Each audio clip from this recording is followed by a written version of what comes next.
Guys ഞങ്ങളെ പൂച്ചക്ക് കുറച്ചേരായിട്ട് ഒരു പ്രശ്നം തുടങ്ങി. ഇതെന്തെന്ന് ആർക്കെങ്കിലും മനസ്സിലാവണമെങ്കിൽ പറഞ്ഞിട്ടുണ്ടോ? അതാക്കണോ തല താത്ത പൊക്കുക.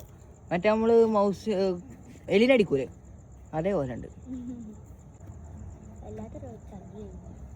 ഗൈസ്. ഇതിനെ എങ്ങനെ പിടിച്ചാൽ കൂട്ടിൻ്റെ ഉള്ളിൽ കിട്ടുന്ന പടച്ചവനറിയാം. ഇത് വരുന്നില്ല. എവിടെ ഗൈസ്? മിസ്സിങ്. ആ അതിൻ്റെ ഉള്ളിലുണ്ട്.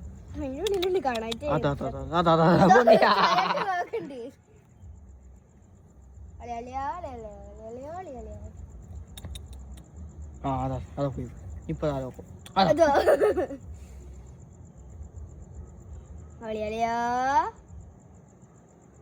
ഓടിപ്പോയി. അതാ ഓടിപ്പോണു. പിന്നെ മിന്നായം പോലെ കാണും. ഇനി അവിടുന്ന് തലട്ട് ഒളിഞ്ഞു നോക്കും. അങ്ങനെയാണ് പതിവ്. കുറെ നേരം അങ്ങനത്തെ കളിച്ചതാ. എവിടെ കേറി പടച്ചോന്നറിയാം. എവിടെ അതിന്റെ ഇടയിൽ കാണല്ലേ? അതാ തലട്ടോക്കണം. ആ തലട്ടോക്കണം കണ്ടില്ലേ ഗൈസ്? എന്താണ് അതിന്റെ പരിപാടി? അതിൻ്റെ ഉള്ളിൽ കയറുക, തലട്ടോക്കുക, പിന്നെ അങ്ങനെ ഓടുക. അതിൻ്റെ ഉള്ളിൽ നിന്ന് എന്തെങ്കിലും കണ്ടുക്കണോ എന്താണാവോ? അതിന് ബാധ അറിയണം. അതാ ഓടും.